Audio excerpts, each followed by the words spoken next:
Merci à tout le monde. Bon, je vais être tout à fait honnête avec vous. J'ai pas vraiment préparé de présentation, mais je pense que je vais beaucoup improviser. Euh, Vincent, je vais juste te confier une mission. Si jamais je parle trop, il faudra m'arrêter parce que D'accord.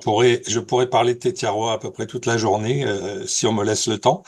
Euh, alors, j'ai pas préparé tout simplement pour une raison qui est simple, c'est que j'ai organisé il y a une semaine et demie un colloque à l'université qui s'appelait GEOS pour le géospatial, GEOS PF.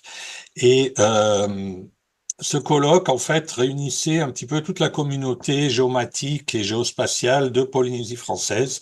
Donc, c'était un travail de fédération un petit peu. C'était un premier événement qu'on a mis en place et qui consistait à faire un petit peu l'état des forces de toutes les personnes qui, sur la Polynésie française, travaillent sur le géospatial, travaillent sur la donnée, partagent. Voilà, donc on parle là de services du territoire, de services de l'État, on parle d'associations, on parle de chercheurs. On parle de privé et donc ce gros travail-là était important de le mener. Euh, un petit peu à l'image de ce qui se passe à Nouméa. À Nouméa, on a une communauté qui est très très soudée autour des problématiques du géospatial. Et voilà, donc je parle de ça parce que le géospatial me semble quand même au cœur de ces histoires de jumeaux numériques. Hein, quand on parle de la donnée, quand on parle de données au niveau du Pacifique ou même au niveau de la planète entière, bien évidemment que le géospatial a son rôle à jouer. On l'a vu quand on a parlé tout à l'heure de météo, hein, de modèles météo. Donc, ben, à un moment donné, il faut de la donnée. Alors, en parlant de données, moi, mon positionnement est un petit peu particulier puisque je suis, j'ai envie de dire, un artisan de la donnée. J'ai l'impression d'avoir un petit verger de 1000 mètres carrés et puis de faire la compétition avec des producteurs d'oranges dans le sud de l'Espagne. Hein. Voilà, donc là, vous êtes une grande entreprise, enfin, qui voulait commercialiser des oranges et moi, j'ai un tout petit verger. Donc je vais quand même vous montrer mon verger parce que en travaillant sur ce verger, j'ai quand même pas mal de problématiques et j'ai, à mon avis, un point de vue très, très terre à terre sur ces choses-là. Alors, ce que je vous propose, c'est de partager mon écran juste le temps que, Tu peux. hop, alors, Je recommande, si je puis me permettre, d'examiner ton site web à ton nom, où il y a de oui, magnifiques photos justement de ta recherche, de tes merci. tiroirs. Voilà, vous voyez mon écran, Oui, j'imagine, c'est bon? tout à fait. Bon, alors, on va partir de la Polynésie, hein, parce que le problème de la Polynésie, c'est que c'est très grand et en même temps, c'est très petit. C'est-à-dire que c'est très grand, on a 5 archipels, d'ailleurs, ça résonne avec les 5 branches de l'étoile de mer dont on parlait tout à l'heure. Et donc, si vous voulez, Tetiaroa, c'est vraiment ici dans l'archipel de la Société, au nord de Tahiti, et c'est un tout petit atoll qui est vraiment, comment dire, donne une taille très, très modeste. Mais l'intérêt de cet atoll, c'est que c'est un atoll qui est très peu anthropisé. Donc ça va poser un problème après si on veut parler d'îles comme Tahiti, où on ne pourra pas vraiment faire de parallèle entre les deux. Mais là, on est vraiment sur un atoll sur lequel il y a très peu d'activité anthropique. La seule activité anthropique c'est l'hôtel aujourd'hui dont a parlé Neil, donc cet hôtel de grand luxe, mais qui essaye de faire tout ce qu'il faut pour que l'environnement de l'atoll reste le plus vierge possible. Donc mon travail à moi, c'est un travail de collecte de données et d'observation des choses. Je suis pas dans la modélisation du tout, hein. J'observe ce qui se passe à Tetiaroa et donc j'ai monté une base de données qui remonte à 1955 et c'est l'image que vous voyez ici. Hein. Donc ça, c'est Tetiaroa en 1955. Alors, ce qu'il faut savoir, c'est que Tetiaroa est probablement l'île de Polynésie française où on a le plus de données géomatiques. Euh, pour une raison simple, c'est que c'est un atoll privé et que ben, il y a eu des demandes pour avoir de la donnée, et puis que depuis 2014, on a la Tetiaroa Society qui est installée, qui fait en sorte qu'on puisse régulièrement acquérir de la donnée satellite, entre autres. Voilà. Donc, Tetiaroa, c'était 13 motus, c'est-à-dire 13 13 îlots, hein. Et donc, on a monté cette base de données où on a comme ça 1955, 1981. Alors là, on est sur de la photographie aérienne. 2001, toujours sur de la photographie aérienne, mais cette fois-ci en couleur. 2004, pareil, on est toujours sur de la photographie aérienne. Et puis à partir de 2010, on va avoir des images satellites, donc qu'on a essayé d'acquérir le plus régulièrement possible. Donc 2010, 2012, 2014, l'ouverture de l'hôtel. Donc là, on est vraiment sur le début de l'ère sur l'hôtel de Brando.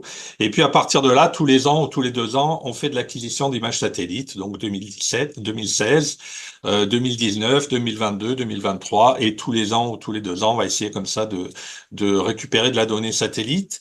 Alors ça, c'est important parce que cette donnée satellite, elle va nous permettre d'observer un petit peu ce qui se passe et de l'observer un petit peu à la lumière aussi du changement climatique dont on a parlé, Victoire en a parlé. Donc, si vous voulez, moi, je me positionne par rapport à ça comme un observateur. J'ai un atoll qui est très peu anthropisé, donc la plupart des changements sont liés aux changements globaux, et donc c'est ce que j'essaye d'observer. Voilà. Alors, à ce niveau-là, j'ai travaillé sur le changement au niveau des motus, hein, donc des îlots. Est-ce que ces motus ont un changement conséquent depuis le début de ma base de données? Donc, on a comme ça identifié des zones qui ne bougent pas sur Tetiaroa. La plupart des motus n'ont pas bougé depuis 1955, n'ont eu aucun impact pour le moment visible du changement climatique. Par contre, on va avoir des motus sur lesquels on va avoir des zones un petit peu dynamiques. Hein. Donc typiquement, ce motu au Nouéa, on voit qu'on a des plages comme ça qui changent pas mal. On a aussi une zone ici. Toute cette zone-là, en fait, est une zone où on a des bancs de sable qui bougent et on a deux motus en particulier. Hein. Donc, on voit par exemple Taunaraï ici qui, en 1955, était assez conséquent. D'ailleurs, Raï en tahitien, ça veut dire grand. C'est le grand Tahuna, le grand banc de sable. Et ce motu-là, il a fondu. Hein. Aujourd'hui, si je vous le montre par exemple en 2023, vous allez voir, pardon, 2022, ouais. Donc on va voir qu'il a quasiment disparu. Hein. Donc il est en train de disparaître. Alors la question qu'on peut se poser, c'est est-ce que c'est lié au changement climatique ou pas? Personnellement, je ne le pense pas. Pour une raison qui est simple, c'est qu'en fait, toute cette zone-là est une zone de banc de sable qui, au fur et à mesure des tempêtes tropicales, des cyclones, des trains de houle qui vont arriver, ce banc de sable, il va bouger naturellement. Et donc, c'est ce qu'on voit hein, sur cette animation. On a tous les traits de côte depuis 1955. On voit que ce motu-là est en train de disparaître. Celui-ci est en train de se déplacer, hein, de se déplacer vers celui-là et aujourd'hui, ce motu qui s'appelle Tauna Haiti, donc qui est un motu important pour le tourisme, puisque c'est l'île aux oiseaux, c'est là où on amène les touristes pour voir des communautés d'oiseaux assez impressionnantes. Ce motu est en train de fusionner avec le motu d'à côté, qui lui est très stable. Et cette fusion, elle est naturelle en fait. Elle est naturelle et on le voit très bien, par exemple, quand on va regarder ce genre de données. Ça, c'est le modèle numérique de terrain, c'est-à-dire la hauteur du sol. Et on voit sur le motu, ici Rimatu, sur lequel va venir s'agglomérer donc Taunahiti, on voit très bien des franges d'accrétion ici. Et ces franges d'accrétion, elles sont très vieilles. Elles sont très vieilles. Pour preuve, on a trouvé un site archéologique à peu près à cet endroit-là, qui date probablement du XVIe siècle, d'après les archéologues. Ça n'a pas encore été daté, mais je suis impatient d'avoir cette information-là. Donc ça montre bien que ce phénomène de mouvement de motus, de bancs de sable qui naissent et qui disparaissent est un phénomène qui date de bien avant l'emballement climatique. Voilà. Donc là, il y a une publication qui est en train de sortir là-dessus pour faire un petit peu le point sur cette géodynamique des motus de Tetiaroa. Alors, je vais changer un petit peu de thématique. On parlait de données, on parlait de ce genre de choses. Eh bien, je vais peut-être vous montrer. Après, je vous montrerai. Si vous voulez, on a fait une acquisition avec la Tetiaroa Society et le projet IDEA d'une donnée LIDAR.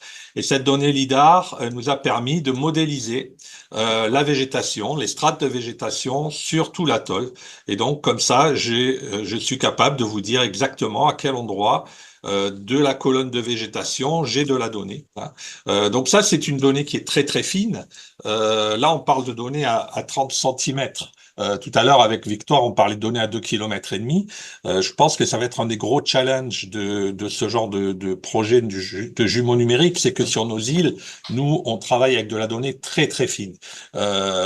Typiquement, de la donnée comme du Sentinel-2 qui est voilà, à plus de 10 mètres, moi, c'est pas des données qui m'intéressent parce que c'est pas assez fin pour analyser les îles et avec la taille qu'elles ont. Alors peut-être sur Tahiti, on peut éventuellement le faire, mais toutes les autres îles vont être trop petites pour que on puisse se permettre d'avoir de la donnée un petit peu grossière comme ça.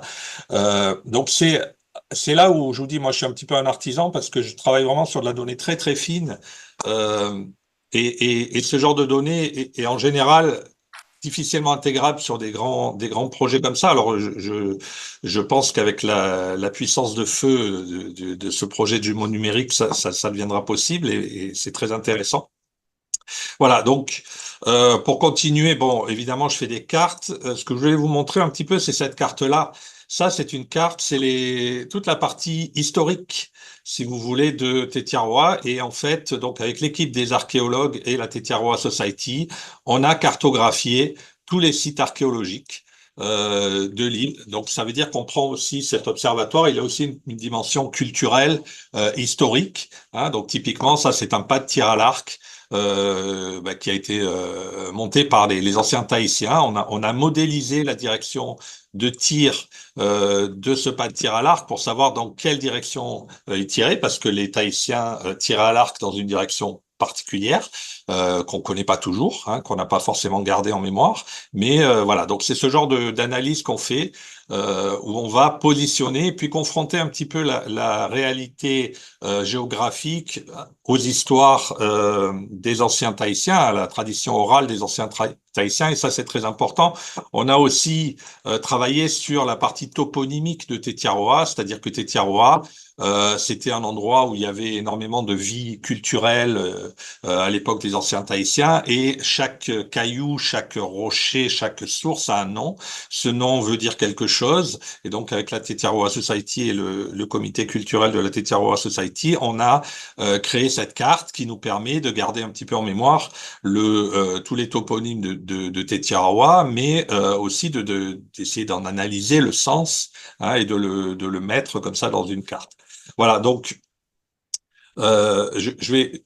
Ça, c'est une carte où j'ai mis, pareil, tous les emplacements des échantillonnages scientifiques qui sont faits à Tetiaroa depuis 2014. C'est-à-dire que chaque chercheur qui va travailler à Tetiaroa, et Dieu sait qu'il y en a beaucoup tous les ans qui vont là-bas, nous ramène les points GPS, les lieux d'échantillonnage, et on les met dans la carte, parce que ça, c'est important de savoir qu'est-ce qui a été échantillonné à quel moment. Et dans ces histoires d'échantillonnage, ben, on va avoir échantillonné par exemple ben, les requins, les crabes, les fourmis, les algues, les moustiques, enfin toutes ces choses-là. Et donc on essaie de conserver la trace de toutes ces études scientifiques. Et ça, c'est pas un petit challenge parce que aujourd'hui il y a de plus en plus d'études scientifiques qui sont faites. Et puis cette donnée-là, elle a tendance un petit peu à s'évaporer une fois que les chercheurs sont repartis dans leur pays, en Angleterre, aux États-Unis, tout ça. Et donc c'est toujours difficile après de remettre la main dessus. Voilà, donc on essaye avec la Tetiaroa Society de garder un petit peu en mémoire ces choses-là, qui est venu faire quoi à quel moment, et ça c'est très important. Donc ça pose la question de la pérennité des données, hein, et du stockage et de l'accessibilité des données. Voilà, c'est des thématiques sur lesquelles on travaille et que je sais que les chercheurs au niveau métropolitain travaillent aussi beaucoup là-dessus. Voilà, avec des politiques faire et ce genre de choses. Voilà. Euh, Bon, enfin, je vais peut-être conclure là-dessus, hein, donc pour dire que évidemment, mon observatoire est un observatoire d'un atoll avec quasiment très peu de pression anthropique, donc ce qui veut dire qu'il n'est pas représentatif du tout d'une île comme Tahiti, d'une île comme Moorea. Et puis Neil l'a dit, hein, il y a pas les problématiques sociétales qu'on peut avoir sur cet atoll. Cependant, ça reste quand même un atoll qui est très intéressant parce que bah, il nous permet de regarder un petit peu l'évolution de nos îles polynésiennes au regard des changements globaux. Euh, Et voilà, et c'est jamais très facile de faire de séparer l'influence anthropique de l'influence du changement global. Enfin, le changement global est anthropique, on est bien d'accord. Mais vous voyez ce que je veux dire. Voilà, donc c'est vrai que c'est un bel exemple de base de données géomatique sur le long terme qu'on a mis en place. Et j'espère qu'on va pouvoir perdurer dans cette thématique-là assez longtemps parce il y a beaucoup de choses à apprendre de ce genre d'atoll. Voilà, je pense que j'ai terminé.